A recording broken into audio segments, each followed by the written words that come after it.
magandang epekto ng pagtatanggal ng entrance exam fee sa mga state universities, mas marami mabibigyan ng opportunity na makapag-exam. Kasi yung iba, marami rin akong kilala na hindi nag-exam dito kasi hindi nila kayang magbigay ng 500 pesos para sa entrance examination fee. Though, gusto nilang mag-aral dito. So, wala silang choice para mag-exam na lang sa ibang universities, which is yung mas mura, yung nandun lang bala sa probinsya nila located, manalupes entrance fee, mga ganon.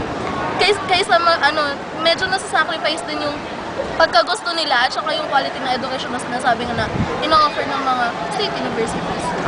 Kaso, ang problema kung mapapatupad yung walang bayad ng entrance exam, dadami yung magte-test, dadami yung estudyante dito. Ngayon pa nga lang, konti pa nga lang tayo. Konti pa lang to sa lagay na to.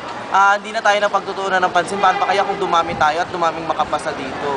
Paano pa yun? Edi, buong PUP, puro estudyante, kalat-kalat na yun lahat. At saka ayun na nga, kung yung entrance fee pa lang na 500, hindi na nila afford, paano pa yung mga tuition?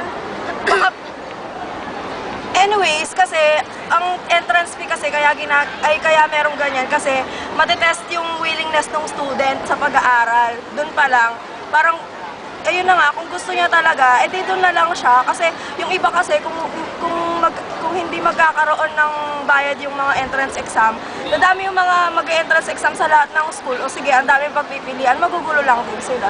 So yun. Pero at some point kasi talaga. Ano? Kasi at some point yung sasabihin ko yun, yung sinasabi niya na masyadong magiging madami yung estudyante. Pero marami rin kasing deserving na makapasok sa state universities. Mas maraming deserving kaysa sa bilang ng populasyon na nandito ngayon, lalo na sa PUP. Yung sinasabi na kung yung 500 pesos nga hindi nila mabayaran, magagawa niya ng paraan kasi mas mamotivate ka. Lalo pag nalaman mo na pumasa ka sa entrance exam ng isang state university. Pabor ka ba? So, ayun po. Para sa inyo po, pabor po ba kayo? Oo, Medyo, pabor. Pabor. Ako pabor. pabor po kayo. Ikaw po ate. Hindi. Sana babaan na lang. Okay. Ayun din, sana babaan na lang para, yun lang nga.